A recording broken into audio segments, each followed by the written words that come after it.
Okay, just a disclaimer at first. I'm not a Blender expert. I have just converted my Mammoth from DAZ Studio into the Blender format using the Deformatic plugin. I'll put a link in the description to show how why I haven't used the DAZ plugin is because it's a little bit restrictive in that the rigs need to be Genesis 3 or Genesis 8 type of formats, while that's for the rigging anyway. So I've just used the Deformatic Morphic plugin for this. So we'll go through and just show you what this package is capable of. So first thing, we'll open. Now it'll come with basically six blend files. The baby, the female, the male one, and the family combines all three of those. It also comes with a basic environment and one with all of it integrated into one. So this one we'll just open up the female just to show what we can do. Okay, I'm going to say it is fully rigged, and I've got restraints on the bones, but I've also got a pose library on this. So when you open it up, make sure you have your mammoth selected. Go one down, hit your running man over here in the pose library. You're going to see a bunch of different poses you can apply to it. So we'll just show a few of them.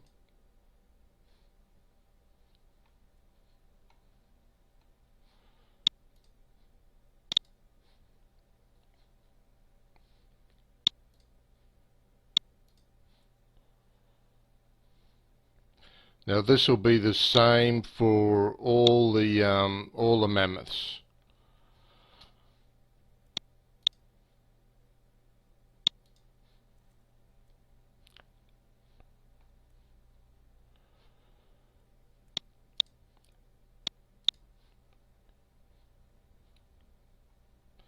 Yeah, I'm not sure whether the sitting one was it, but it might have been. I just put it in for a bit of fun.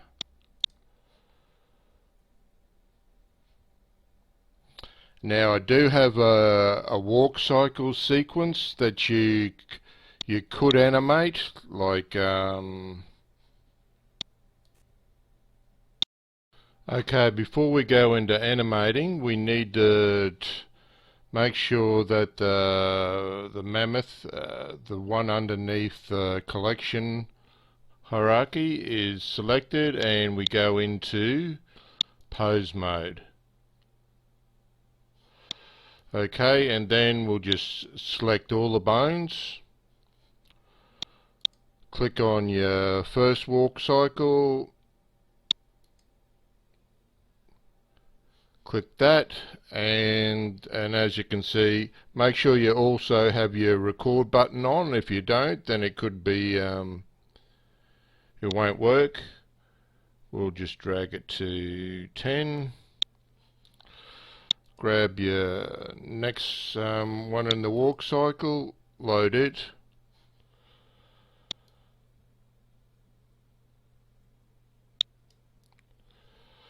Go to 3, click on it.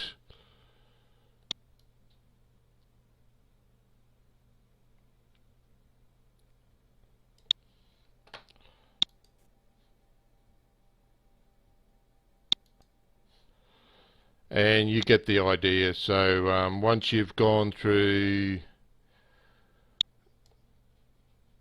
the fourth one, you just cycle back over to the next one,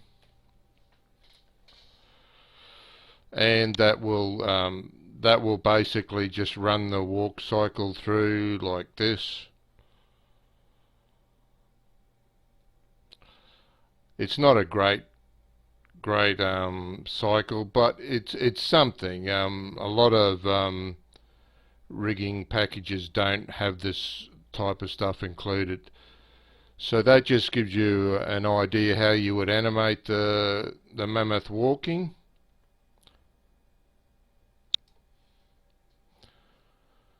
Okay, I think that's all we need to go through in the pose library. Obviously, if you wanted to update this, you would, I don't know, select the bone, rotate it. It's got limits on it for the female and the male. The baby doesn't have limits on it. Unfortunately, I didn't have enough time to go through and redo all the limits on that again. So, but it has the same pose libraries. I do have some limited key shapes with this as well. So you'll need to go back into object mode.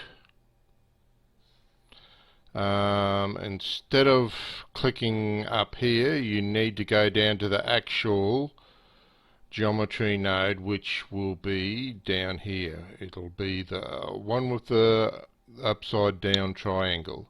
So you'll click on that and make sure you click on the upside down triangle again. Sorry for you Blender experts, I'm just doing the best I can with what I know. So there's different key shapes here. Muscular, if I turn that on, obviously this is what I use to make the male and turn that into one, and as you can see the hair morphs with it, and the shape changes. Other things you can do is close the eye if you want to.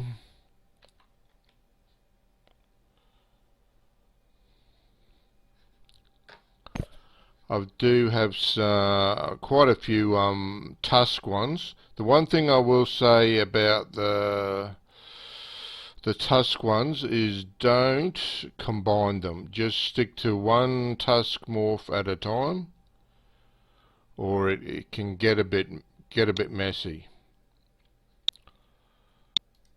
So dial it down to 0.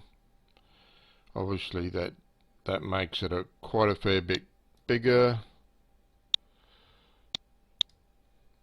If you want to scale that down.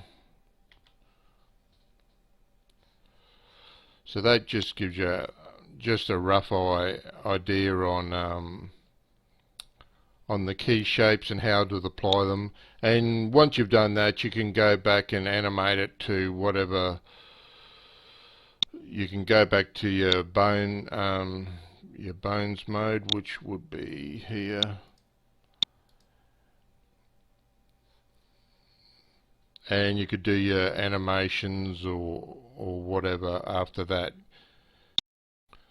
Okay, this the next thing on the agenda is rendering. I switch between either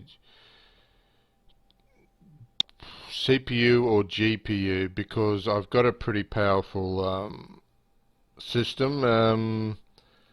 64 gigs with 32 cores on the Threadripper. Also a pretty reasonable GPU, which is RTX 280 Ti. So you sort of got a which one is quicker. It all depends. You just got to do some tests. It'd be nice if you could incorporate both of them at once, and I'm pretty sure that it'll probably already does. But for this one, we'll just we'll put it on the GPU.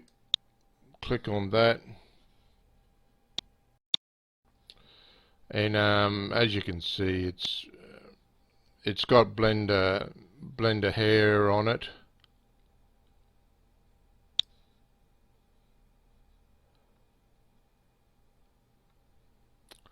And actually your hair can all your hair can be altered and recombed if you wish. You just need to click on your geometry, your upside down. Sorry for the comments. The upside down triangle, and press on your particle tab, and you've got a few different groups. Obviously, the back, underneath, and the tail fur. So you could actually, if you wanted to, reclaim it, re-edit it, even paint on more different vertex groups. But if you do that, you need to disconnect the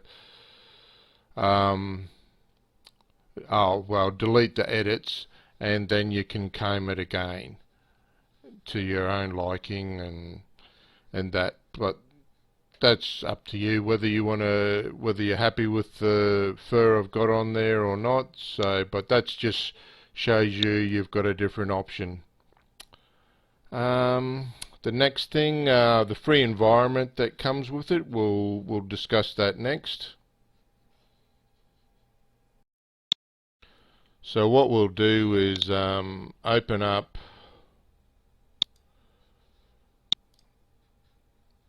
it's called Rocky Environment Mammoths. That's got all three of the mammoths in there. We'll open that up. Okay, once these guys are loaded, you can probably, what I would do first is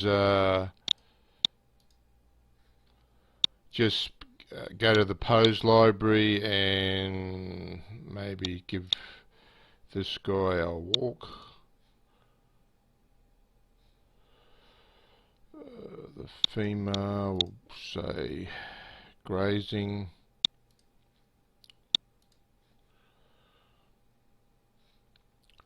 And the male will go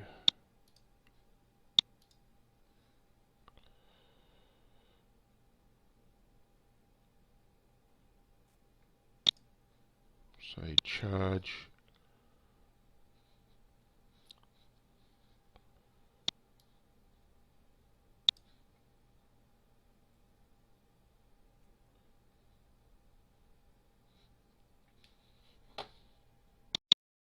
Okay, I've posed them and moved them around a little bit.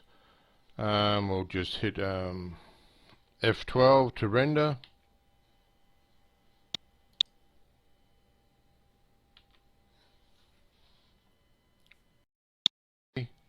Okay, that took about 1:50, and as you can see, these are all 8K textures, so it's not for the light-hearted systems, but you still be should be able to render them on most systems. Is there anything else? No, I don't think so. I think that's all we need to cover. Yeah, the actual world. I'm using the sky texture on the world, so obviously you can